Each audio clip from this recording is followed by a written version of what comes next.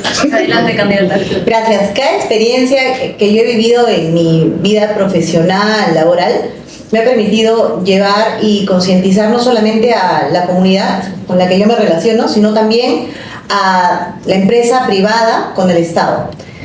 Siempre me ha tocado trabajar vinculándolos y bueno, he trabajado también en temas de cooperación internacional, pero de lo que puedo estar más orgullosa es de esa vinculación que he hecho con mi comunidad. Repito, soy arequipeña, pero también tengo sangre puneña, así que tengo mucha gente con la que me relaciono en la parte sur del país. Vivo en Lima hace 18 años, pero este trato directo con mucha gente de mi región y de todo el país me ha permitido solucionar problemas directos de ellos con diferentes ministerios. Por ejemplo, ¿no?, tengo amigas a nivel nacional que se han comprado su primer departamento accediendo al Fondo Mi Vivienda, ¿no? Jóvenes que no sabían y de repente pensaban que la mejor inversión que podían hacer de su dinero era el salir de juerga los fines de semana, pero gracias a mi consejo compraron un departamento y hoy obtienen una renta. Entonces eso para mí es totalmente satisfactorio, porque a través de ellas he llegado a muchísimas otras personas. Las ferias que hacíamos con el Fondo Mi Vivienda a nivel nacional para que la gente, los jóvenes, las mujeres que no tenían propiedad, todos aquellos que no tenían acceso a crédito bancario y sí podían tenerlo sin tener una propiedad, un acceso al Fondo Mi Vivienda, por ejemplo, me tiene, la verdad, bastante satisfecha. Pero además de ello estoy en el CIS, y he vinculado también a comunidades importantes en Puno, en Arequipa y a nivel nacional con el Seguro Integral de Salud. Mucha gente, cuando yo trabajé en el CIS en el 2018 aproximadamente, no tenía idea de que podía acceder a un seguro totalmente gratuito del Estado sin tener la necesidad de trabajar o que tu cónyuge fuera el que trabajara. Eso es importante, porque la gente no sabía en ese momento que podía acceder a la salud de manera gratuita, que un servicio te lo daba el Estado hace ya un buen tiempo, pero que la gente no estaba enterada. Y estas ferias donde hacíamos también la vinculación de la gente con el Seguro Integral de Salud para que se hicieran, digamos, socios, no eran socios, parte del Seguro Integral de Salud, también eran súper importantes. Atendiendo también a niños, ¿no? A niños, porque tuvimos campañas para justamente madres que estaban en estado de gestación y, bueno, para beneficiar a los niños. Eso ha sido uno de los logros también importantes que he hecho, pero además en PROMPERÚ me di cuenta de lo grandioso y maravilloso que es el país. Fue, creo que, mi chamba más enriquecedora en el sentido del amor por mi patria. Y tenemos mucho para dar. El Perú nos reconoce en muchos sentidos, en moda, en gastronomía, que bueno, todos lo sabemos, en las fibras que tenemos, en la cantidad y diversidad de los ajíes que tenemos, las papas, en fin. Todo lo que tenemos en el Perú es vasto, diverso y valorado en el mundo. Las experiencias distintas que he tenido me dejan hoy justamente el sentido de que debemos de aprovechar mucho más las potencialidades que tenemos como país. Debemos de difundirlas, debemos de trabajarlas, pero de una manera descentralizada. A mí, el venir a Lima me costó estar separada de mi familia muchísimo tiempo. ¿Pero por qué? Porque tenía que tener esta experiencia en lo que yo quería para hoy tener que ofrecerles a todos ustedes. Pero yo quiero que los jóvenes, como tú que me estás escuchando, tengan la posibilidad de tener lo mismo que yo he tenido en mi vida, gracias a mi esfuerzo, a mi trabajo y a buscármela, también en su región, también en su ciudad. Soy, creo, la única representante dentro de mi partido que viene del sur del país representando a dos regiones importantes que son Puno y Arequipa. Y voy al Senado Nacional para ser la voz de esta parte del país, pero también a trabajar por el Perú, al que amo, al que respeto, al que valoro, y repito, tenemos tanto para dar y tenemos que sacarlo adelante. Muchas gracias por sus respuestas a ambos. Iremos ahora iniciando con nuestro primer bloque temático que tiene que ver con democracia e institucionalidad, para lo que cedo el pase a mi compañera Xiomara. Gracias por el pase, Consu. Luego de haber escuchado sus respuestas, creo que reflejan verdaderamente bastante humanidad, compromiso y sobre todo vocación de servicio. Sin embargo, a nosotros también nos interesa, y estoy segura que ustedes, estudiantes de la PUC también, saber cómo vinculan estos aspectos fundamentales de sus vidas con el trabajo institucional por el que se están postulando tanto a diputados como senadores. Entonces, la pregunta para este bloque de institucionalidad y democracia es: ¿cuál es su postura frente a la actual concentración de poder en el Congreso y qué reformas concretas impulsarían para revertir la cooptación de instituciones clave, así como para desarticular redes de captura o acuerdos orientados a intereses particulares del funcionario o de partidos? Asimismo, en función a esta pregunta, ¿qué opinión les merece que su partido Fuerza Popular haya sido incluida en la visión colectiva del pacto? Entonces, pasamos primero con... Conmigo.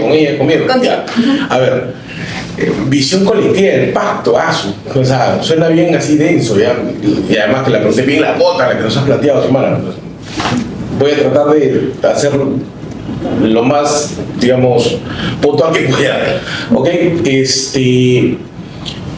Parto por el hecho de que en el Perú nos hemos desacostumbrado a la política, ¿no?, a entender que la política, ¿no?, con P mayúscula, está relacionada a pactos políticos, ¿no? Y hacer pactos políticos no debe ser visto mal, ¿no? Porque con los pactos, o los pactos son consecuencia de los consensos, ¿no? Entonces, entendiendo eso, la connotación que se le da a esto es: caramba, qué mal lo que se está haciendo, porque creo que mis amigos de la izquierda utilizan el rollo del pacto mafioso, ¿no? A mí me encantaría usar lo mismo, porque los que dicen eso son los que apoyaron a Humala, Vizcarra, Villarán, y una cochipán de gente más, ¿no? Pero una vez más, ¿no? El Perú no está para ahorita mayor polarización sin sentido, sino para buscar consensos con miras a poder crecer como país. ¿Quiénes hablan del tema del pacto? Digamos, los no agrupados, si estamos hablando del Congreso, los que no tienen representación en el Congreso, o los que, por ejemplo, fueron, digamos, del entorno de gobiernos que han terminado, pues, mal, ¿no? Llámese Vizcarra, llámese Humala, llámese Toledo, ¿no? No menciono a García porque prefiero no mencionar a la gente que ya falleció, ¿no? Entonces, nosotros como Fuerza Popular hemos sido parte de lo que se denominó originalmente un bloque democrático, que era si quieres verlo así, una especie de voluntades consorciadas políticas para hacerle frente al gobierno de Pedro Castillo, con el cual nosotros no coincidíamos, ¿no?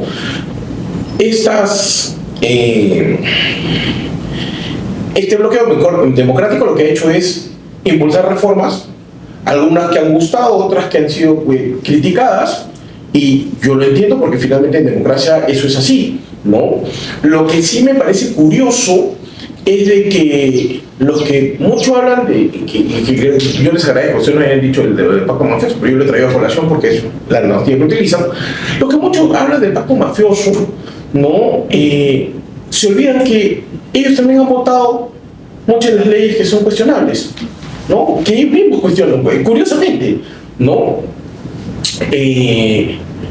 Por ejemplo, hay una norma que hace poco escuchaba que criticaban, que era este tema de la pensión docente de 5.000 soles, creo que era más o menos así el tema.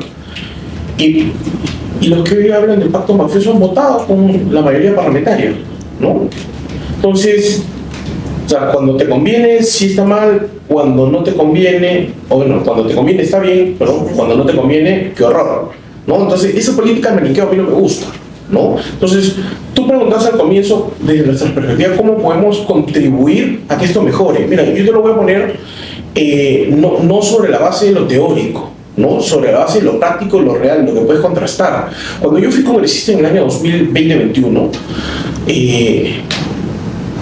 quizás lo hacía con bastante gozo, ¿ya? Porque me encantaba desnudar las falencias, me gustaba desnudar los contrasentidos de muchos de los parlamentarios que tenía, que eran mis colegas de bancada, mis colegas parlamentarios, no de bancada. Porque hacer política en el Perú tiene que ser también una muestra de... ¿cuál sería el término? Tiene que ser consecuente, ¿no? Tú no puedes tener un discurso en rojo y votar en verde, ¿no? O sea, a mí no me gusta la política de la hipocresía, no me gusta. Y cuando lo veo, yo la desnudo. Si yo me equivoco, yo reconozco. ¿Y qué es lo que me gustaría, contextualizando dentro de tu pregunta, qué es lo que me gustaría que pase en esa nueva configuración del Congreso, ¿no? Diputados, senadores, buscar que se trabaje de forma responsable dentro del Parlamento. Y trabajar de forma responsable no significa me hago responsable de mi voto nada más, porque ahí no acaba la chamba, ¿no? Es sustentar cada uno de los votos que das, porque no se trata simplemente de poner el dedo en el marcador, en el tablero, ya por voltear la mesa se cayó el libro, tiene mucha fuerza en pie. Y ver si es rojo, verde o amarillo, ¿no? Se trata además de eso, de realmente representar a la gente que se identifica con tu posición política, ¿no? Entonces, y representar, como estoy refiriendo, pues, a una semanita al mes donde les invitan, pues, sanguchitos y gaseosita para que la gente se ponga happy, ¿no? Y salgas en tu Instagram o en tu TikTok, ¿no? Representar es una chamba 24/7, 365 días del año, y no es solamente decir, me junto contigo, te escucho y digas, ¡qué bacán!, ¿no? Significa, oye, te escucho, empatizo con tu problema y veo cómo te ayudo a solucionarlo, porque el proceso de representación que está ligado al control político de legislación tiene que tener una consecuencia, un resultado, ¿no? Oye, si yo te fiscalizo o hago control político, no sé, como lo hicimos en mi periodo por el tema del oxígeno, ¿no? Todo el mundo se preguntaba, ¿por qué no tenemos oxígeno? Hasta ahorita se siguen preguntando, ¿por qué no teníamos oxígeno? Bueno, no teníamos oxígeno porque en el año 2010 a un ministro de salud se le ocurrió cambiar la norma, ¿no?, técnica, y decir, bueno, que en el Perú el oxígeno tenga una pureza del 99%. ¿Qué generó eso? Que solamente 3 empresas en el Perú puedan cumplir con ese requisito. O sea, más allá del tema de libre competencia, ¿no?, nos cayó la pandemia y las 3 empresas no podían producir la cantidad de oxígeno que el Perú necesitaba por la pandemia. Y tuvimos que estar como consecuencia del tema de control político para que la norma se cambie, ¿no?, y podamos importar los concentradores de oxígeno. Eso es representación, control político con una consecuencia positiva, ¿no? Entonces, ¿qué es lo que tenemos que hacer en este Congreso que viene, que además es novedoso para muchos de ustedes, para mí también, porque a mis 44 años, o sea, yo no he visto, o sea, he visto en YouTube, como muchos de ustedes, el tema de cómo eran el sistema bicameral antes del año 93, ¿no? Pero es la primera vez que esta generación va a tener un contacto con un sistema de cámara alta y cámara baja, ¿no? Y ahí viene un tema que yo le discuto mucho a los teóricos, ¿no? Que dicen, oye, ya vamos a tener mejor legislación, mejor representación, mejor todo, porque ahora somos bicamerales, ¿no? Y eso es como la canción de Jarabe de Palo, hijos míos, depende. ¿Y de qué depende? De la calidad del representante. Porque ¿de qué te va a servir que tengas cámara alta y cámara baja, o baja y alta, si en las dos eliges a puro atolondrado, ¿no?, que vota sin leer, que no ha leído ni siquiera, pues, el artículo 1 de la Constitución? Entonces, va a ser un filtro con hueco, y va a ser, pues, un legislador, controlador político y legislador, ¿no?, por lo menos inadecuado para los retos que nos está planteando la realidad de hoy día del país. Entonces, ¿el sistema bicameral va a funcionar? Yo creo que sí, pero va a depender muchísimo de la calidad de representantes que tengamos, ¿no? Y no todos tienen que pensar igualitos, si no sería aburridísimo. Pues imagínate que todo el mundo, Rafael se clone y hay 500 Rafaeles en la Católica y solamente son ellos los únicos que hablan. Entonces, está aburrido, pues, ¿no? O sea, siempre tienen que haber voces divergentes. ¿Por qué? Porque es la única manera en la que tú puedas entender cómo piensan los demás. Y sobre la base de eso, poder construir consensos. O sea, habrán cosas en las que no podrán construir consensos porque, bueno, no sé, el que es pro vida y el que plantea, pues, la despenalización total del aborto, o sea, no se van a poner de acuerdo en ese tema, porque es un tema de principios, ¿no? Pero habrá otras cosas que sí, ¿no? O sea, yo aprendí eso en esa ya con eso voy terminando, si no, no voy a dejar hablar a lista, discúlpame, ¿no? Yo aprendí eso en la Cámara Única en la que yo fui representante, en donde a mí me tocó, pues, sentarme a conversar con Mirta Vázquez, por ejemplo. Y me iba muy bien con Mirta, porque empezamos a entender que primero debemos buscar consensos después nos vamos a jalar los pelos por las cosas en las que no nos llevamos bien o disentimos, ¿no? Lo mismo con, a propósito del color del pañuelo, ¿no? Con los morados, ¿no? A mí me tocaba coordinar, siendo vocero parlamentario, a cada rato con el Quijote Sagasti, que él tiene pues una visión, digamos, particular de las cosas, distinta a la de nosotros, pero siempre tratamos de buscar consensos, ¿no? O sea, eso es lo que debemos buscar en este nuevo parlamento. O sea, no es para que te agarres a trompadas, como solamente hemos visto, los un comunista viene y le vende un sopapo al otro, y se cupen, y se gritan, y se metan la madre. O sea, eso puede ser, pues, no sé, si quieren para no sé, cualquier otro escenario, menos para el Congreso, porque en el Congreso tenemos que buscar soluciones a los problemas que tiene el país, de la mano con el Ejecutivo, ¿no? Y eso no quiere decir que no hagas un control político serio respecto al Ejecutivo. No puedes hacer control político propositivo. Y ya con eso termino, porque si no me como las 2 horas y no dejo de hablar. Sí. Gracias, candidato. Ahora continuamos con usted. Yo quiero incidir en el tema de los consensos, ¿no? A lo que vamos, considero, respecto de quien te habla, es a construir puentes, es a trabajar de manera coordinada con todos los que nos toque trabajar, por supuesto llevar a cabo principalmente las propuestas de Fuerza Popular y cumplir con un objetivo primordial que se tiene que dar para todos los peruanos. No podemos vivir con inseguridad. Hoy la sangre nos salpica en la cara y no hacemos nada porque no te pasó a ti, porque tu papá no era el transportista que en la mañana asesinaron por pedirle cupo y no pagó 10 soles, o porque tu mamá no era la señora que abrió su negocio y le pusieron una granada en su puerta y la mataron. Eso no es normal. Yo lo he vivido. Yo no quiero que vuelva a pasar. Yo no quiero que a ustedes, a jóvenes como ustedes, tengan el trauma que yo jalo hasta el día de hoy.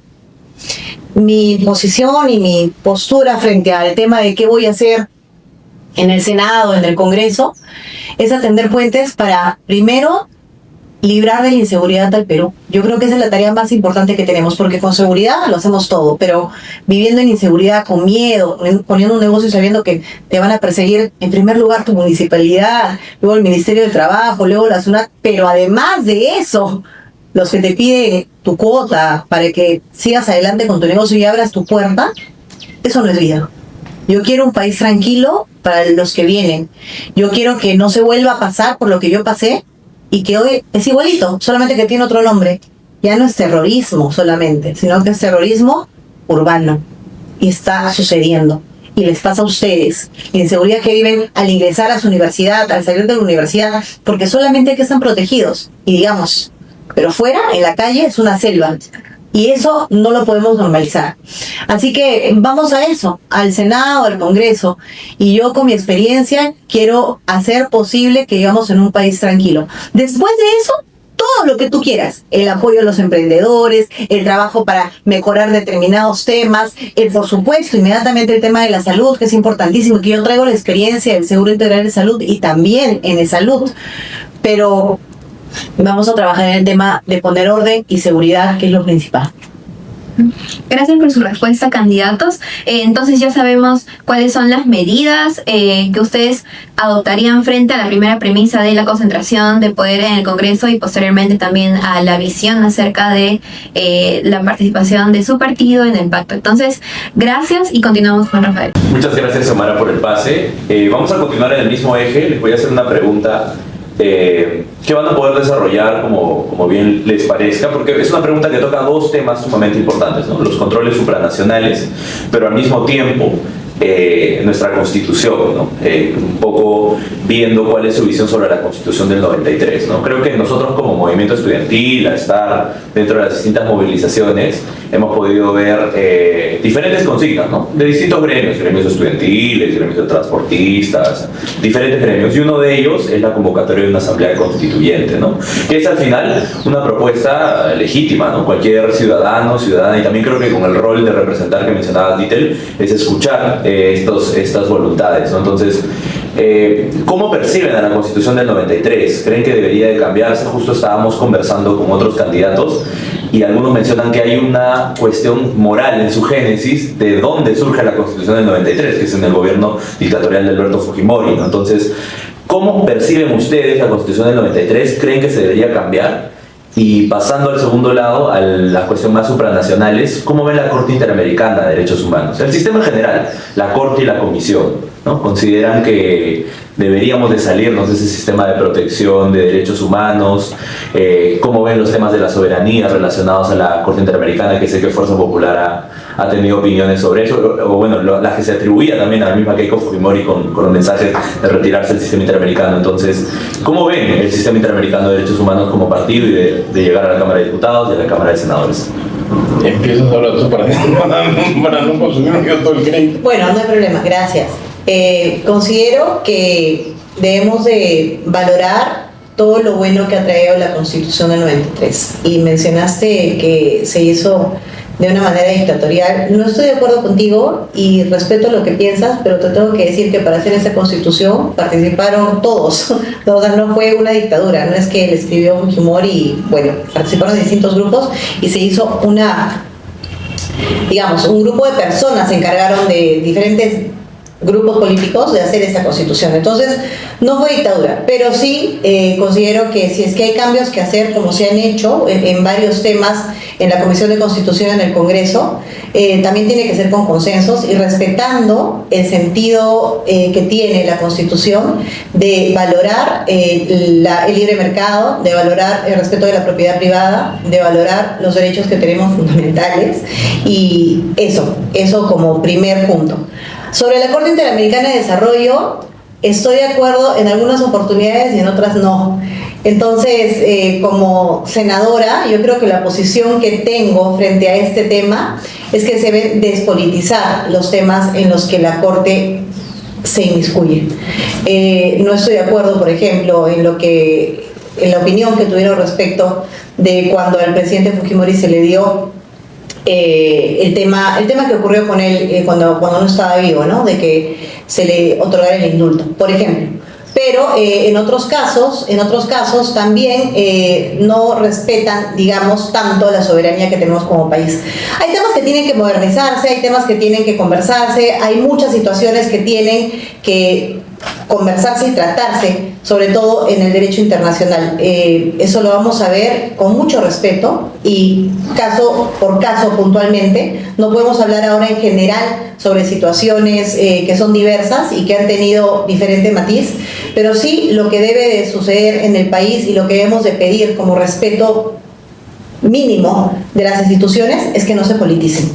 Ninguna institución debería tener matices políticos, ninguna. Y lo hemos visto claramente. Entonces, esa es mi opinión respecto a las preguntas que me has hecho. Muchas gracias, Itza. A ver, complementando lo que dice Itza, la Constitución del 93 es, si la memoria no me falla, la única Constitución que ha sido ratificada ciudadanamente, ¿no? Entonces, no es que el presidente Fujimori mandó un tanque a la casa de todo el mundo y decir cumple la Constitución, ¿no? La ciudadanía salió, votó y dijo nos gusta, aprobado, ¿no? El texto, como bien dice Sitza, fue elaborado multipartidariamente, ¿no? Tanto el fujimorismo como las fuerzas distintas del fujimorismo, incluida la izquierda, participaron en la confección de la Constitución. Entonces, yo creo ahí que decir que la Constitución tenía un tufillo de dictatorial, yo coincido con Sitza, respeto a la opinión de ustedes, pero no la compartimos, ¿no? El tema de la Asamblea Constituyente, sí, yo siempre voy a tender a escuchar, ¿no? Pero cuando he podido debatir con más de una persona sobre el porqué de una constituyente y te piden cambiar tantas cosas, ¿no? A la mayoría de ellas les he dicho, pero eso ya está en la Constitución. Pero ya está en la Constitución, no que el derecho, pero ya está en la Constitución, que el derecho, pero ya está en la Constitución. ¿Y qué quiero decir con esto? Que el debate de la Asamblea Constituyente se ha vuelto casi una especie de fetiche político para cierto espectro de nuestra política, y ni siquiera la han leído, ¿no? O sea, y para ser justos, de ambos lados, ¿ah? Porque muchos dicen que defienden el modelo y lo atropellan con unas propuestas absolutamente mercantilistas, ¿no? El libre mercado no es ser un mercado, ¿no? Pero del otro lado tampoco, ¿no? Entonces, es así como que es un debate de confundidas gentes, ¿no? En donde ninguno de los dos bandos ha leído la Constitución y están que se ponen a gritarse unos a otros sobre algo que ni siquiera han leído. ¿no? La Constitución sí puede ser modificada. Hay aspectos que se tienen que modernizar, ¿no? ¿Por qué? Porque la Constitución, por más que sea la norma fundamental, no deja de ser un vehículo normativo del derecho. Y el derecho es un regulador social, es decir, el derecho es lo que acompasa, ¿no? O acompaña la evolución de una sociedad. Y las sociedades cambian, no son estáticas, ¿no? Y hay cosas que se tienen que ir adecuando, incluso en el texto constitucional. Por eso es que la Constitución te dice, oye, pues acá puedes hacer reformas, ¿ah? Entonces, ¿se puede cambiar? Sí, pero una vez más, los cambios que se tienen que hacer tienen que, por lo menos, ser bien sustentados, serios, ¿no? Y no simplemente por populismo, ¿no? Yo siempre utilizo el ejemplo de cómo modificaron la Constitución en el 21, ¿no? En el Congreso anterior, para imponer el 6% del PBI en el sector de educación. Eso era bacán, ¿no? Y se les dijo, eso es técnicamente inviable. Igualito lo aprobaron. Han pasado 6 años. Hasta ahorita no lo cumplen. Porque el PBI no es un parámetro para distribuir el presupuesto en ninguna parte, ¿no? Entonces, yo creo que por ese lado va lo de la Constitución. Y en cuanto al tema de control supranacional, el partido ha sido claro que hay aspectos en los que no está de acuerdo cómo se ha venido manejando la intervención o las resoluciones de la Corte Interamericana. Hay la posibilidad de un debate amplio sobre si pudiera ser o no una denuncia parcial del pacto de San José. Pero lo cierto es también que eso se va a demorar, no es un tema inmediato. Entonces, un poco teniendo una visión de realpolitik, o sea, de que si lo propones hasta que se logre formalmente, ya nosotros no vamos a estar. Porque el proceso más o menos, creo que se lo escuché una vez a Quiroga o a Sabache, no me acuerdo, a uno de los dos, que creo que es entre 4 o 5 años, ¿no? Nosotros no vamos a estar. Quien esté en el Poder Ejecutivo, que nosotros confiamos que va a ser Kiko, tampoco va a estar, ¿no? Entonces, no es algo que nos debería, digamos, concentrar en el debate en este momento, porque para resolver inicialmente el problema de inseguridad, que es el principal problema que queja la ciudadanía, no tenemos por qué ponernos a discutir si nos quedamos o no nos quedamos en la Corte. Eso se resuelve acá con gestión pública, más que con reformas legislativas, con gestión pública eficiente y atacando el problema de raíz, ¿no? Gracias, gracias. Bueno, creo que de todas maneras, justamente ese último punto me parece sensato, hasta cierto punto también porque, claro, el ala de la derecha cree que saliéndose de la Corte va a resolver el tema de la inseguridad ciudadana, bueno, no es así, ¿no? Entonces, ahora le cedo la palabra a Consuelo para que pueda hacerles una pregunta también en este mismo eje. Sí, muchas gracias por sus respuestas y recogiendo un poco de sus respuestas, es importante, recogiendo este tema del texto constitucional, que el texto constitucional recoja también el clamor popular, el sentido popular, y como hemos visto durante los últimos años, los últimos meses, ha habido distintas movilizaciones, particularmente recordamos la del 2020 en el gobierno de Merino y durante los últimos meses, a finales del 2022, principios del 2023, en donde hemos participado también muchos de los movimientos estudiantiles, de gremios, etcétera, en donde hemos visibilizado sobre todo un actuar por lo menos cuestionable y bastante represor de parte del Estado, por parte de la policía, y quisiéramos por ello dirigirles esta pregunta respecto a cómo conciben que ha sido la respuesta estatal durante estas últimas movilizaciones, si consideran que podría proponerse desde alguna de estas bancadas algún tipo de propuesta concreta para poder garantizar reparación, justicia, sobre todo dentro de los procesos que hasta el momento están muchos de ellos inconclusos para muchas de las familias, sobre todo de las masacres dentro de Puno, del sur en general, y cuál es la opinión que les merece en general la organización estudiantil, ya que muchos de nosotros en realidad percibimos que ha habido más bien una persecución por parte del Estado, de las fuerzas del Estado, en donde se nos ha estigmatizado muchas veces solamente por salir a las calles, solamente por llevar un cartel, y sin necesariamente, y de forma muy innecesaria, al no tener algún tipo de violencia o algún tipo de ejercicio que no vaya acorde al Estado de Derecho, ¿no? Si nos podrían ahí organizarse y responderla. Ya que muy bien. Ya que ya. Bueno, yo soy una participante de este tipo de marchas. Lo he hecho cuando justamente Castillo estaba postulando y no queríamos que él salga porque sabíamos lo que se venía. De alguna manera todo nos hacía ver claramente lo que pasó. Y luego, cuando se dieron las elecciones, también marché porque quería que se dieran realmente los resultados adecuados que tuvieron esas elecciones, y yo personalmente sí considero que hubieron muchos temas que me hacen pensar que hubo fraude. Respecto de lo que mencionabas, de las marchas que se dieron en el sur, las de Merino, etcétera, etcétera, etcétera, te repito, yo he participado en distintos tipos de marchas, pero jamás he atentado contra la propiedad pública, jamás he atentado contra un policía. Y yo creo que estas marchas, en la medida que se den respetando los derechos de todos, son legítimas. Los jóvenes tienen todo el derecho de marchar por lo que ellos consideran correcto, pero la Constitución nos dice que tus derechos terminan donde empiezan los de los otros. Entonces, si yo ataco una comisaría, si yo ataco un aeropuerto, sin pensar en la repercusión que eso puede causar a miles de pobladores que, por ejemplo, no pueden trasladarse por temas de salud, por temas urgentes de distinta índole, no estoy respetando los derechos de los demás. En Puno ocurrieron muchas muertes, y respecto a ese tema yo considero que se debe hacer una investigación exhaustiva y que los culpables deben de pagar. Pero no podemos repetir esas acciones ni ese tipo de marchas violentas en ninguna parte del país, porque corre en riesgo tu vida y también la de otras personas que tienen familias, que tienen gente que los espera en sus casas. Entonces no pensemos que porque se mata un policía su vida vale menos, o la de un joven vale más o menos. Es igual para todos, es igual para todos. Respetemos las formas de pensar de absolutamente todos, porque todos tienen derecho a pensar de la manera en la que quieran. Y si hacen valer su derecho a defender sus ideales, bienvenido sea. Pero no nos ataquemos, no nos matemos, no condenemos a quienes quieren poner orden, ni tampoco elevemos a santos a aquellos que atentan con la propiedad privada, la propiedad pública y los derechos y la vida de los otros. Esa es mi postura frente al tema de las marchas. Antes de darte el pase, una pequeña precisión, Sitza, para poder entender mejor tu punto.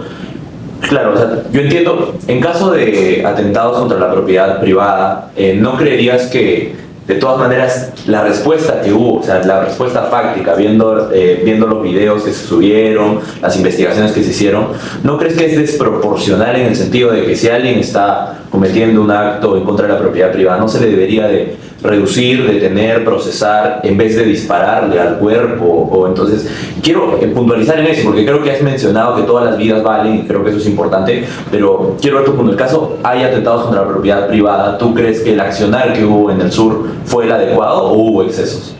Tengo un hijito de 2 años, y yo creo que va a ser muy parecido a mí y saldrá a marchar, a defender, sabe Dios qué temas, cuando le toque tener tu edad, cuando de repente tenga la mía, porque yo ya de mayor he salido a marchar, hace apenas unos años que han sido las elecciones. Yo no estoy validando las muertes de ninguna manera, y pido una investigación exhaustiva a los culpables de todos los muertos, policías y personas naturales. Lo único que te repito, quiero hablar respecto de estas manifestaciones que se van a seguir dando siempre, es que debemos de respetar siempre los derechos de los otros y también hacer respetar los nuestros. Gracias. Puntualmente es eso. Gracias, Sitza. Ya, a ver. Consultor, has mencionado lo que pasó con Sagasti, ¿no? Perdón, lo que pasó con Merino, ¿no? En el sur también. 2 chicos que fallecieron. Terrible, condenable.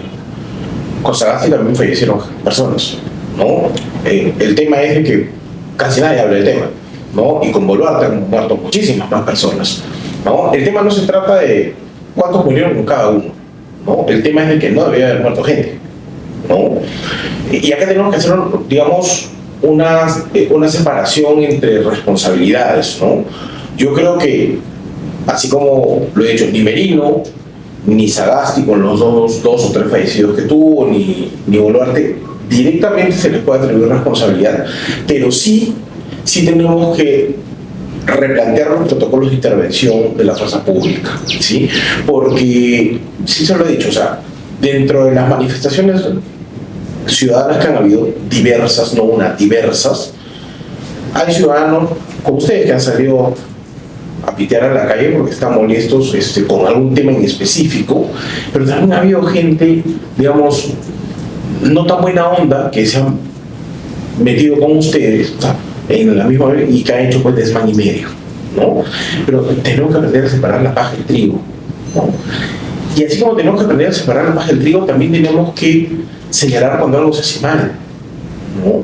Porque tendría pues que alguien ser bien casino para decir que todo estuvo bien, cuando hay un video, por ejemplo, en Lima, donde se ve que hay un estudiante que está más o menos, o un joven, que no sé si es un estudiante, a la altura donde está la cámara, y hay un que parece que es un policía, ¿no?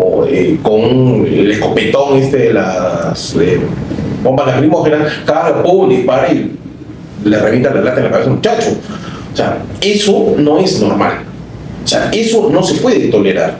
O sea, y quien cometió eso tiene que ser investigado con las pruebas que hay, que son, digamos, yo creo que visualmente contundentes, ser sancionado y condenado, ¿no? Pero no podemos decir toda la institución está mal, ¿no? Porque no digo que ustedes, pero escucho pues argumentos bastante pues tremendistas y dicen, no, toda la institución policial y toda la Fuerza Armada está mal, no. Si hay responsabilidad de personas puntuales que han cometido actos salvajes como estos, tienen que ser condenados. Si es que se demuestra que hay un superior o superiores que dieron el go para esta situación o conociendo esta situación se pusieron de costado y no hicieron nada, también tienen que ser sancionados. Pero una vez más tenemos que aprender a separar la paja del trigo en ambos lados, ¿no? Así como hay manifestantes, ciudadanos que legítimamente salen a la calle a expresar su disconformidad con algo, y dentro de esos grupos sociales hay también gente que algo mal tienen que tener, que van y queman en locales de la fiscalía, de la policía, y hacen desmán y medio en aeropuertos, ¿no?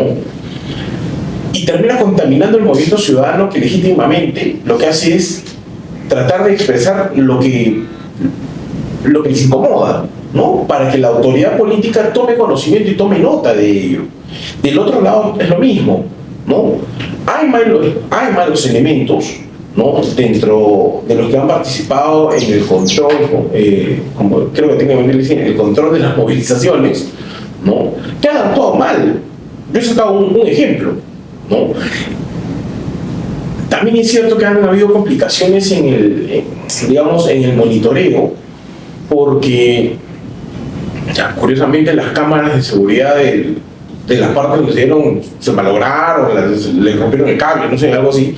Entonces, pero igual se tiene que investigar. O sea, no podemos decir todos son malos o todos son buenos, porque lo real es que en la vida no todo es blanco y no todo es negro, ¿no? Y no puedes decir todos ellos son malos, todos ellos son buenos. O sea, siempre dentro de este grupo va a haber algo malo, quizás dentro del otro también. Pero tratemos de ser lo más fríos u objetivos posibles, y en vez de estar buscando polarizar sobre la base de la muerte de las personas a las que les deberíamos estar, digamos, guardando luto y respeto, es, en vez de estar, no, mejor impulsemos a que se encuentre la verdad, ¿no?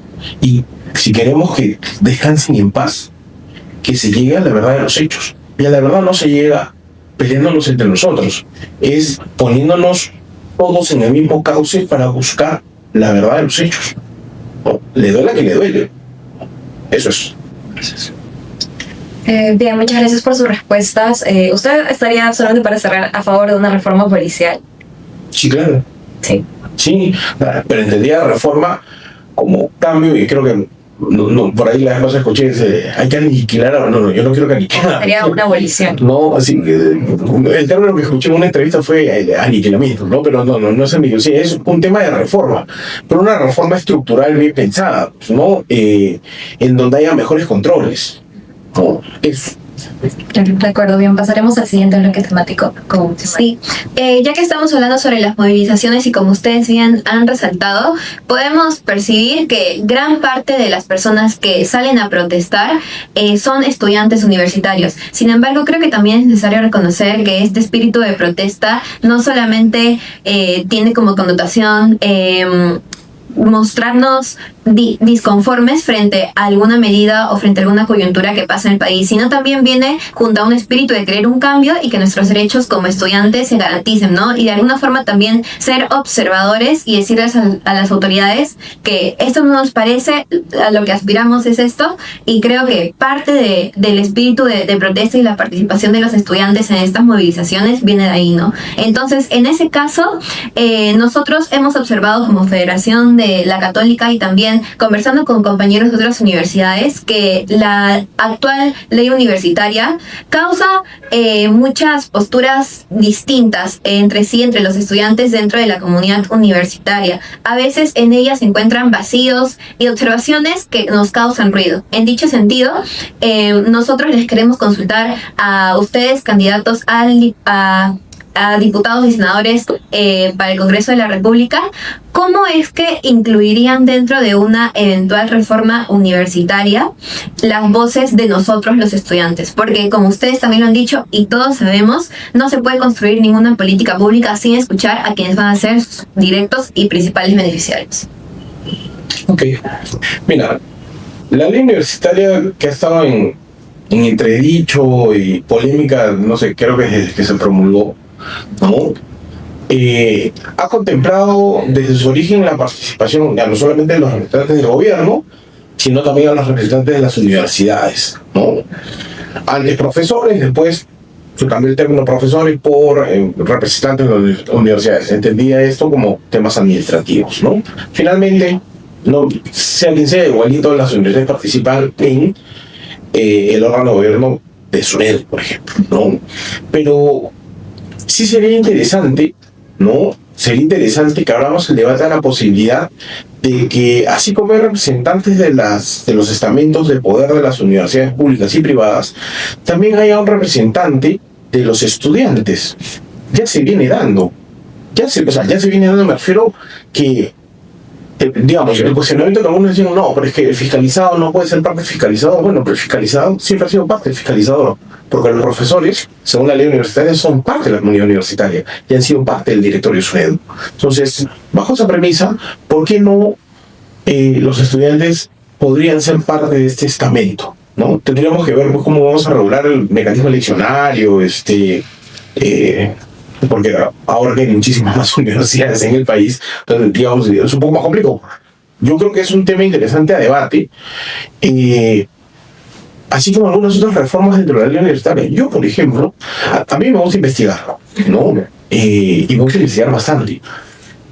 Pero, por ejemplo, yo creo de que deberíamos volver al mecanismo anterior del bachillerato automático, ¿no? O sea, todo el mundo me dice, no, pero no vas a hacer que los chicos investiguen. Pero para eso está el título. ¿Quieres que investiguen? Pues haz que sea por tesis, ¿no? Y me dicen, no, es que si no investigas, no vas a ser buen profesional. Y a la mayoría de profesores viejos, no más viejos que yo, además dicho sea de paso, que vienen con ese cuento, yo siempre les digo, pero tú te titulaste normal, ¿no? Y tu bachiller fue automático. O tú diste tesis para tu bachiller, no fue automático. Y eres un buen profesional, ¿no? Sí.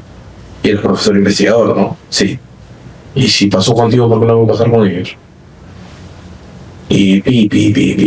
¿No? Entonces, yo creo que hay un sinfín de reformas que tienen que darse, sí, pero una vez más, escuchando a todos, a la autoridad, a los estamentos relacionados a la docencia y a los estudiantes, ¿no? En muchas universidades, ¿no? El estudiante cuando forma parte de los estamentos de gobierno tiene pues una participación reducida. Es casi que si votan o no votan no importa, ¿no? Porque está pues el estamento de poder y los profesores, que son una enorme mayoría, y los estudiantes se reducen a lo menos, ¿no? Así que su voz es casi imperceptible, ¿no? Entonces, yo creo que si realmente queremos darle una voz fuerte a los jóvenes, podríamos empezar debatiendo qué alternativas hay para poder lograr que ellos también tengan participación en el mecanismo de control de la calidad universitaria, porque finalmente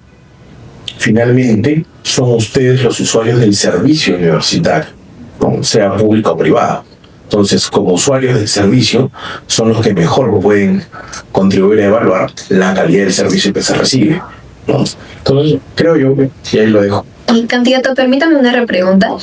Cuando usted menciona que se nos debe escuchar a los estudiantes universitarios, ¿qué acciones concretas podrían garantizar que esto sea posible? Porque hay que reconocer que muchas veces los diálogos y los consensos simplemente quedan en las aulas. ¿Cómo es que lo que nosotros realmente demandamos y necesitamos se puede materializar en alguna ley o alguna medida que ustedes... A ver, lo digo un poco más claro, entonces.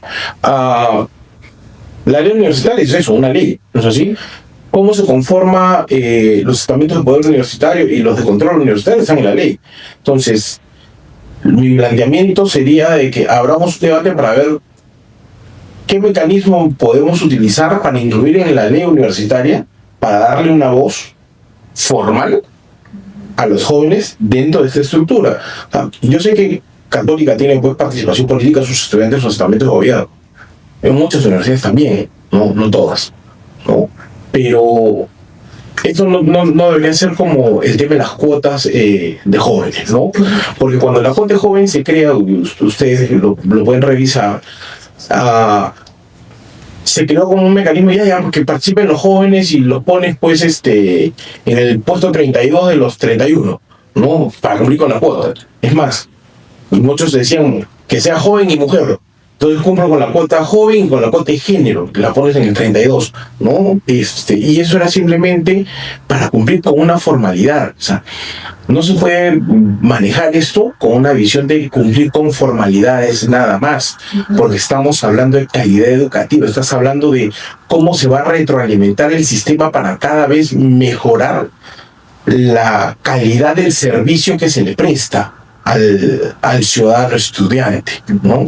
Entonces, les digo ciudadano estudiante porque normalmente ya están sobre los 18, pero ingresas todavía no siendo ciudadano, pero igualito, ¿no? Por último ya, al consumidor del servicio universitario. ¿Se puede dar reformas a la ley universitaria? Claro que sí, pero tienen que ser producto, pues, de consenso y además de eso, sustentadas técnicamente. Bueno, por eso creo que sería sano abrir un debate sobre el tema, ¿no? Y que los especialistas en materia de educación y los representantes de las federaciones puedan participar, ¿no? Y sería paja, mira, si logro ser elegido, quizás esa sea una de las primeras acciones que voy a impulsar, ¿no? Abrir un gran debate, no solamente mesas técnicas, porque la verdad que son mesas aburridas, ¿no? Un debate itinerante, ¿no? Para recoger la posición de la academia y de los estudiantes sobre este tema. Bien, muchas gracias por sus respuestas, candidatos. Justamente retomando el tema de la ley universitaria y en donde también se superpone el tema de SUNEDU, en donde se ha desmantelado el actuar de esta entidad. Esto también involucra muchas veces hacia la fiscalización de temas de género en cuanto a mujeres y diversidades dentro de nuestras casas de estudio, ya que, por ejemplo, leyes como la 27942 y su reglamento, en donde se dispone que órganos especializados se encarguen de procesar denuncias, por ejemplo, de hostigamiento sexual. No solamente esto se garantiza en distintos centros de estudio, sino que no se cumple con respecto a su disposición. Por ejemplo, la PUCSI cuenta con tribunal disciplinario, con comités y demás órganos especializados de instrucción o de sanción. Sin embargo, muchas casas de estudio todavía están en mecanismos más de antaño, en donde se les relega este tipo de competencias a la Defensoría Universitaria, hacia Consejo de Facultad y distintas otras autoridades, y por lo tanto no se cumple con lo que se dispone por ley. Entonces, en ese sentido, les queríamos preguntar a ustedes, siguiendo este sentido de fiscalización, ¿ustedes qué podrían proponer como eventuales representantes, algún que se garantice justamente que se cumpla y que no sea letra muerta este tipo de leyes, y que de alguna u otra forma haya mayor especialización para el abordaje de estos temas? Eso por un lado, y por otro lado, también como jóvenes universitarias, una preocupación es el hecho de que muchas de nosotras no hemos recibido, y en general la comunidad universitaria no ha recibido educación sexual integral, y uno de esos temas también aborda el tema del aborto terapéutico, porque por tanto muchas de nosotras recurrimos hacia este tipo de mecanismos años y sin embargo, a pesar de ser el aborto terapéutico una condición que se ha legalizado hace más de 100 años en nuestro país, no se efectiviza y muchas veces más bien hay obstaculizaciones para llegar a eso. ¿Ustedes qué propondrían en esta materia para juventudes? ¿Propondrían que se vuelva a restituir en la educación sexual? ¿Ustedes estarían de acuerdo con que se amplíe o no las causales en el aborto terapéutico, en el aborto en general? Y nada, ¿cuáles son sus perspectivas en este tipo de materia? Bueno, respecto al tema de vigilancia, de que se cumpla el derecho y la protección de las mujeres por el hostigamiento sexual que mencionas, creo que es más una tarea de los diputados, pero también de nosotros, vigilar que esto se cumpla. Y qué hacer para que esto funcione en todas las universidades, no solamente en algunas, sanciones para aquellas donde no se cumpla, porque creo que lo único que a veces hace que no solamente las instituciones, sino también las personas cumplan con lo que se debe hacer es una sanción ejemplar. Debemos de proteger a nuestras mujeres, a nuestras jóvenes y a nuestras niñas. Entonces no es un tema solamente de las universidades, sino que desde pequeñitos deberían ser protegidos en su integridad para que estas situaciones no ocurran. Respecto a la pregunta que haces sobre el tema del aborto y la educación sexual principalmente, no solamente en las universidades, sino también en los colegios. Es una propuesta de nuestro partido que regrese la educación cívica, que regrese también la educación sexual y que se mejore estos temas desde los colegios, repito, hacia las universidades, para que ustedes tengan mayores armas para poder enfrentar su vida sexual. De acuerdo. Oye, a ver, te le pido, yo lo voy a tratar de hacer un poquito más extenso, que me comprometiste no tanto, ya, pero Consuelo, tú has mencionado el tema del desmantelamiento de la SUNEDU y que además esto ha generado que otras casas de estudio no puedan tener, digamos, una estructura administrativa como la que tienen ustedes acá en la Cato, ¿no? Pero la ley 27, ¿cuánto me dice que era? 27942. O sea, estás hablando del año 2000 más o menos. 2000, 2004, por ahí, ¿no? En específico hablo del reglamento de la ley que fue modificada bajo distintos decretos. ¿Cuál es la última modificatoria? Diría hace unos 3 años, sí, dentro del Congreso. Sí. Ok. La última reforma que se hizo respecto a este tema del SUNEDU es creo del 2023, ¿no es así? Entonces, el reglamento y la norma que tú mencionas es desde antes. Entonces, si las otras universidades no han cumplido, digámoslo de esta manera objetiva, fue bajo el parámetro de la conformación SUNEDU anterior, ¿no? Y en todo caso esta sería una continuación en ese vacío que tú mencionas. ¿Por qué te traigo a colación eso de acá? Porque yo no creo, como decía hace un rato, que el SUNEDU sea desmantelado, ¿no? Porque el único cambio que ha habido básicamente en la norma, ¿no? Es que ya no son profesores, sino es el representante de la universidad el que va a participar en las decisiones del consejo directivo, ¿no? Pero los profesores siguen siendo, o eran parte del consejo del claustro universitario. Entonces, yo creo que no se trata de un tema de que la ley cambió, o que se planteó SUNEDU. Yo creo que, en todo caso, lo que se podría hacer es mejorar los perfiles de las personas que están en los puestos específicos de SUNEDU, ¿no? Que no es un tema de estructura, es un tema de personas, ¿no? Y ahí va de la mano quién pone a las personas, ¿no? Que en ese caso fue pues Castillo, después Boluarte, o creo que fue Castillo, porque ya con Boluarte no se hicieron cambios, ¿no? Y bueno, en fin, él estaba por los trucos. Eso por un lado. Respecto al tema de la educación sexual integral, ¿no? En un país como el nuestro, en el que somos estructuralmente machistas, o sea, así como somos conservadores, también tenemos una estructura machista, que eso no lo podemos negar, ¿no? Y en donde las mujeres, no es una opinión, o sea, es un tema de estadística, son pasibles pues de hostigamiento, y más en el transporte público, en la calle, donde se normaliza ese tipo de conductas agresivas hacia las mujeres. Yo no podría decir que no estoy de acuerdo con que haya una educación sexual integral que esté orientada a un respeto, ¿no?, hacia las mujeres, porque además soy padre de una mujer, ¿no? Pero si hablamos del tema del aborto, ¿no?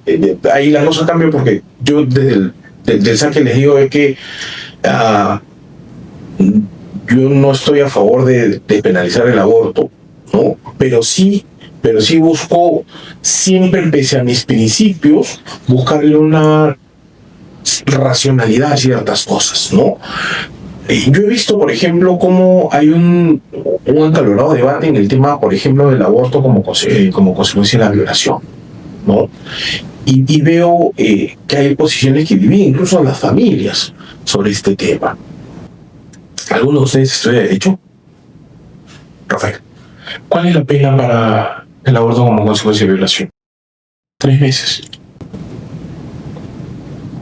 Nos estamos matando en una discusión cuando la sanción penal por el aborto consecuencia de violación es moral prácticamente.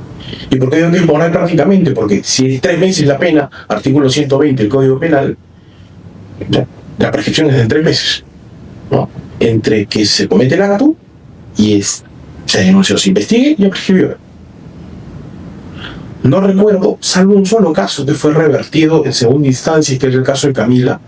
No recuerdo que haya algún caso donde haya habido una mujer condenada por aborto como consecuencia de violación. No, o sea, no lo he podido encontrar en estos casos. Quizá pueda haber. No, yo no lo he podido encontrar. Pero ¿a qué voy con esto? ¿No? Que más allá de mis principios, ¿no? También hay una lógica de encontrarle sentido a las cosas, ¿no? Yo puedo estar en contra del aborto, y lo estoy, pero si la norma actual te dice que la sanción para una mujer que llega a este acto de abortar luego de que ha sido ultrajada es 3 meses, eso quiere decir que no va a haber una sanción penal. Entonces, ¿afectaría en algo que se despenalice? Teniendo en cuenta la premisa previa. ¿No? Algún profesor de Derecho Penal bastante mayor me dijo, lo que pasa es que es una sanción moral. En materia penal no existen las sanciones morales. No deberían existir. Entonces, no deberían, pero aún así se prolifera bastante criminalización para quienes se siguen. Por eso te digo, entonces el debate en este tipo de temas legislativos tenemos que tratar de ser sin olvidarnos nuestros principios y nuestras creencias, incluso nuestra fe, tratar de ser racionales, ¿no? Entonces, en una lógica de análisis de impacto regulatorio, yo les diría, oye, si la norma te dice esto y la sanción es esto, ¿realmente hay una sanción efectiva, me refiero, más allá de que esté en el papel? ¿No? Yo creo que no. Entonces, en todo caso, lo que podríamos discutir es si es que dejarlo en el Código Penal con los parámetros que está ahora ayuda o no ayuda a los fines que realmente busca el Código Penal. Entonces, el debate no debería ser yo soy pro vida o no soy pro vida. Ya la norma está. ¿Cuál va a ser tu posición frente a una norma objetiva?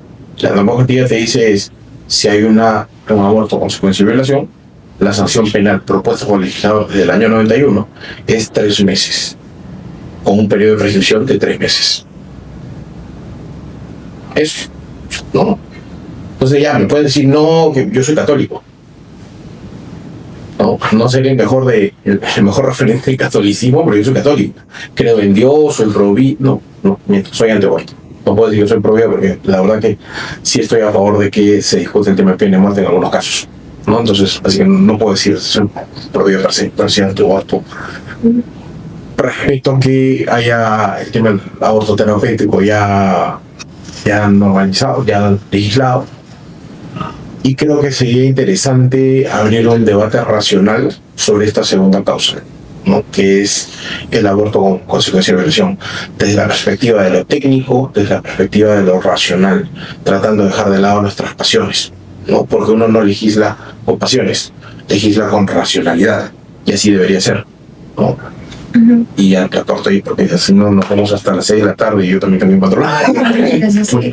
Antes de pasar con el último bloque, solo para aclarar, dentro del tema de SUNEDU que usted mencionaba, dentro del movimiento en realidad no hay como tal estos matices tan totalizadores de que sí, favor SUNEDU, no favor SUNEDU, porque también tenemos una crítica bastante fuerte hacia cómo se había conformado en su génesis el tema de la ley universitaria, la conformación del consejo directivo. Sabemos que el tema de las competencias de SUNEDU no eran tan amplias y que en realidad cuando se dio la contrarreforma, ahí es donde también hubo un retroceso de las pocas competencias que había. Entonces, por ese lado sí creo que es necesario hacer algunos matices de cuál es lo que se busca desde el movimiento, porque hay una amplitud de posturas alrededor de esta ley y justamente ahí es donde también se tiene que propiciar el debate para Pero mira, Consuelo, se discute, se debate de forma, digamos, una vez más, racional. No puedes partir la cosa como pro aquí, nada más, ¿no? O sea, una vez más, no todo es negro, no todo es blanco, ¿no? Ustedes tienen esa posición, la que tú acabas de mencionar. Hay otros que no, hay otros que dicen no. Este cambio de que ya no son profesores sino representantes universitarios arruinó el sistema, ¿no? Y yo creo que todo es perfectible, ¿no? La ley universitaria en su génesis, digamos que perfecta no ha sido tampoco, ¿no? Ahí coincidimos. Creo, con Carlos que lo revise, pero creo que hay un par de declaratorias de inconstitucionalidad de la ley universitaria, creo. Bueno, si la memoria no me falla, ¿no? Entonces, no es de piedra, ¿no? Entonces, pero cuando tú ya defiendes las cosas como un tema dogmático, ¿no? Te cierras, puede ser la posibilidad de que haya posiciones divergentes o matices dentro de la discusión, como tú bien has señalado. Entonces, hoy el Perú no necesita, pues, discusiones dogmáticas, necesita pragmatismo, necesita soluciones, no enfrascarnos en qué fue el primer huevo o la gallina, ¿no? Digo yo. Gracias. Bien, de acuerdo. Gracias. Ahora vamos a pasar a las preguntas del público. En eso nos va a apoyar Joaquín Zamora, que es el actual vicepresidente de la Coordinación de Seguridad de la Mesa Directiva de la República. Muchas gracias nuevamente por poder acompañarnos, candidata, y no sé quién quisiera pasar primero. Yo. Si no la dejo hablar. Quería decir, soy Belén, de la carrera de Sociología. Hace un tiempo, el candidato a senador Santiago Rospigliosi desmereció la muerte de tres menores de edad, en la masacre de Juliaca. Sus nombres son Brian Apaza, Elmer Huanca, Yamile Natalia Arequipa. Todos fueron alcanzados por munición perforante antes de llegar a la mayoría de edad, y no participaban en la marcha. Pero para el candidato, bien podrían haber sido sicarios según sus propias palabras. ¿Usted rechaza y condena las afirmaciones del candidato al Senado de su partido? Yo no estoy de acuerdo con nadie que le quite la vida a nadie, repito. Mi posición frente a lo que ocurrió en Juliaca no es la misma que la persona que tú mencionas. Repito, deben ser investigadas estas muertes. Es muy doloroso escuchar que son jóvenes justamente los que se llevan la peor parte cuando ni siquiera han tenido culpa de las situaciones que han causado estas revueltas, ¿no? Y que, como muy bien decías, Consuelo, ejercen su derecho de manifestar su disconformidad respecto de algunos temas. Debe investigarse profundamente y encontrar a los culpables. Eso es lo que te podría decir al respecto. Muchas gracias. Pero, ¿las condenaría? Yo no estoy acá para condenar a nadie. Yo lo que pido es que haya una investigación, que se encuentren los culpables para que esos jóvenes puedan descansar en paz y sus familias tener consuelo, digamos, de alguna forma. Claro. Sí, siempre buscar, como decían, tender puentes, ¿verdad? Tender puentes y buscar, después de todo lo que ha pasado y toda la sangre que ha sido derramada a lo largo del país en los últimos años, algún tipo de duelo, algún tipo de consuelo, como decían ustedes, para las familias. Y entiende, este es alguien que al parecer sabe bastante de ti, le ha gustado bastante. Por si no sé si qué. Sabe bastante de ti, te ha seguido. Dice así: hola Dieter, soy José de la carrera de Derecho y he seguido tus entrevistas activamente. En consideración con el compromiso con las instituciones y la democracia que dices abanderar, me llama la atención la reticencia que tienes en entrevistas para condenar las transgresiones del régimen de Fujimori, más allá de llamarlos excesos. Además de las condenas por violación de derechos humanos, Alberto Fujimori y Vladimiro Montesinos fueron condenados por malversación, abuso de poder y soborno. ¿Considera que todas esas transgresiones eran necesarias para la lucha contra el terrorismo? ¿Y condenaría estas figuras por los hechos corruptos penalmente sancionados? Mira, a ver. Es una pregunta complicada de responder, ¿no? Pero siendo lo más objetivo que me permite la naturaleza del ser humano, yo lo que le diría, el nombre de quien preguntó era José, es que el presidente Fujimori, ¿no? Tomó decisiones de naturaleza política en un momento determinado para poder restablecer el orden en el país, ¿no? Yo nunca he señalado que no busque el orden constitucional. Yo lo he señalado, porque además no podría decir que no hubo un quiebre del orden constitucional en el año 92 y después condenar lo que ha hecho Vizcarra, lo que hizo Castillo, ¿no? Pero yo hago una diferencia. ¿Qué es la motivación de cada uno de estos? La motivación del presidente Fujimori fue restablecer el orden en el país, pacificarlo, devolvernos a la senda del crecimiento, el desarrollo, darnos un futuro. Vizcarra lo hizo simplemente porque quería sacarse el camino al Congreso de la República, y Castillo lo hizo por intereses personales porque uno de sus funcionarios de confianza fue al Congreso a decir, pues mira, yo he hecho una serie de cuchipandas con ¿no? Entonces lo único que dijo es, disuelve el Congreso, se va la fiscal, el Poder Judicial y demás. Entonces, son situaciones distintas, ¿no? Dicho esto, también es cierto que hay condenas respecto al presidente Fujimori, ¿no? Una de ellas que se ha referido a lo que es la teoría de dominio del hecho, creo que dicen los penalistas, que es la autoría inmediata, que es, si bien es cierto, no cometiste el delito, pero como eres el presidente, es tu culpa también, ¿no? O sea, es como que, no sé, el vigilante de la universidad mata y el rector es el culpable también. O sea, yo en lo personal no le encuentro el sentido a ello. Y en los otros procesos que tú mencionas, que creo que has mencionado uno de corrupción y uno más, el presidente Fujimori se allanó. O sea, no hubo procesamiento, el presidente Fujimori se allanó y lo explicó en algún momento, ¿no? Y él dijo, mira, si ya me están, ¿cómo se llama?, juzgando y me están trayendo a colación este tema de la teoría de dominio del hecho, la teoría inmediata, ¿no? Ya no iban a hacer igual, ¿no? Entonces dijo, pues, ok, me llaman, ¿no? Una vez más, ¿no? La responsabilidad penal, desde mi perspectiva, ¿no? Los penalistas pueden opinar distintos, quizás, ¿no? Es personal. Si tú cometes un delito, se te sanciona por la comisión del delito. Pero si un ministro, el funcionario X, Y lo hizo, yo creo que el presidente de la República no puede tener responsabilidad penal por ello. O sea, es lo mismo que yo digo por el caso de, por ejemplo, Merino y Sagasti. Son dos casos idénticos. O sea, así quieran decir que no son dos casos idénticos. Hubieron jóvenes muertos, ¿no? No puedes decir que Merino era responsable y después salir a decir, bien Pancho, no, Sagasti, como se no pasó nada.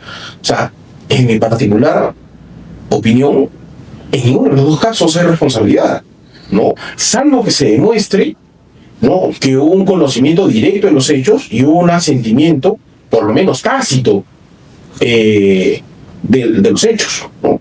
Eso es lo que yo podría responder a José, ¿no? Sí, no sé si podría quizás ahondar un poco en la pregunta que hace mi compañero. Entiendo que ahorita estás hablando del caso de Barrios Santos, ¿verdad? No, en general. Bueno, pero lo interesante me parece es que en el caso de Diario Chicha y en el caso de la malversación de fondos que luego pasó, los 15 millones que luego se utiliza para pagarle a Vladimiro Montesinos, además de la suplantación de autoridad por parte de un militar, de quien debería ser un fiscal para el allanamiento de la casa de la esposa de Montesinos, me parece que sí hay una responsabilidad inmediata por parte de Fujimori, ¿no?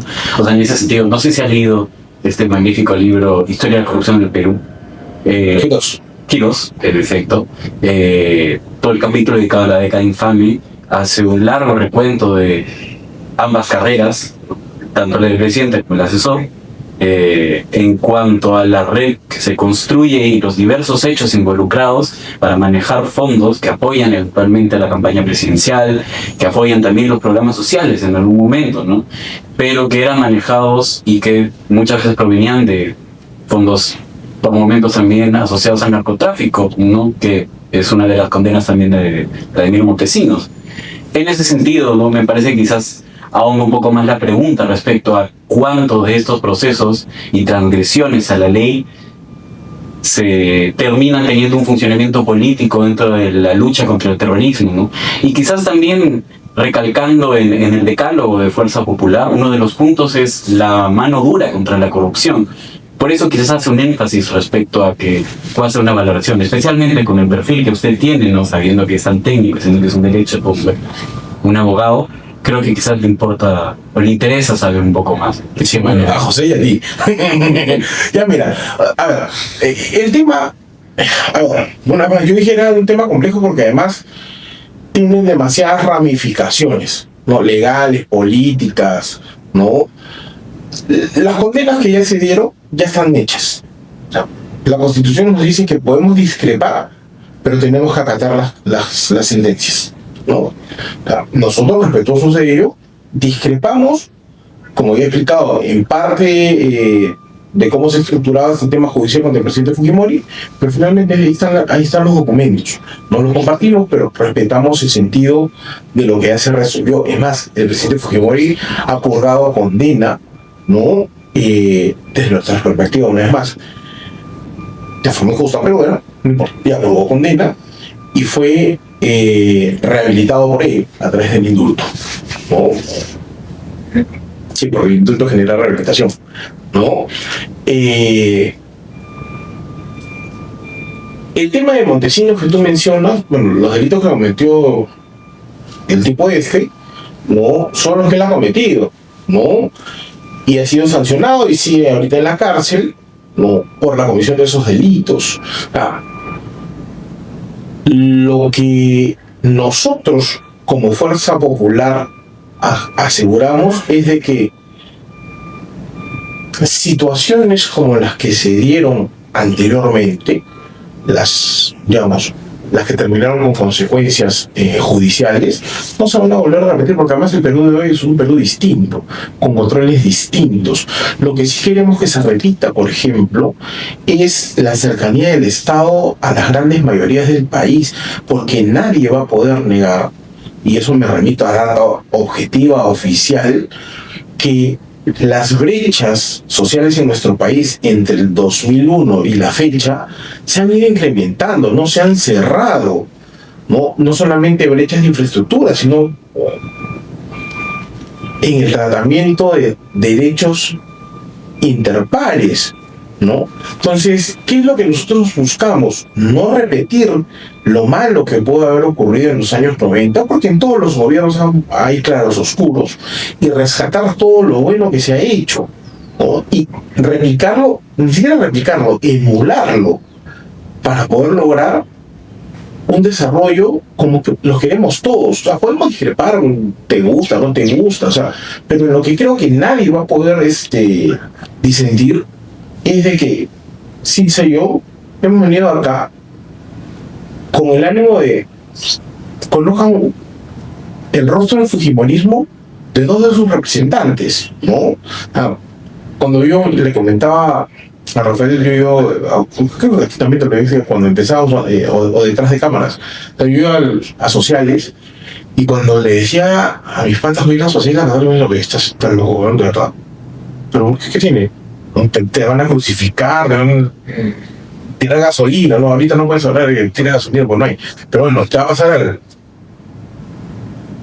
yo entré normal, salí normal, nadie me faltó respeto, o sea, ¿no? O sea, lo mismo va de este lado, ¿no? Porque muchos piensan que el Fujimorismo, Dios mío, no, el anticristo, seguro me va a convencer con un pero no, o sea, más allá de las narrativas, o sea, seguimos siendo personas, ¿no? O sea, podemos tener desencuentros en algunas cosas, pero lo que creo que nadie va a poder negar es el comportamiento democrático que hemos tenido en los últimos 16 años en que Fuerza Popular existe. O sea, Nuestra lideresa ha sido, la han metido a la cárcel 3 veces, no, sin siquiera tener acusación. ¿No? Y no es que el Tribunal Constitucional ha dicho, oye, mira, solamente en el caso de, ¿no? O sea, ha sido la Corte Suprema, más de una instancia judicial que ha dicho, oye, lo que han hecho con ella es delito, ¿no? ¿Cómo sigue en la cárcel, cómo lo siguen procesando? Entonces, eso es. Mira, yo he utilizado la data de Quirós para uno de mis libros, ¿no? ¿Y por qué te traigo a colación esto? Porque a nosotros nos gusta revisar todo tipo de fuente de información. O sea, no sea simpático, no sea simpática. No sé si otros pueden decir lo mismo, ¿no? Entonces, ese es el pluralismo que nosotros queremos darles a conocer a ustedes. Bien, no sé, bien. ¿más preguntas? Bien, de acuerdo, no, con esto estaríamos finalizando. Nuevamente les agradecemos tanto a Dieter como a Sitza por su presencia dentro de esta serie de entrevistas que estamos promoviendo desde la Federación, la iniciativa de CIDFPUC, de las aulas a las urnas. Estaremos invitándoles a que puedan estar atentos, atentas a nuestras próximas entrevistas. Y nada, muchas gracias por acompañarnos en esta edición.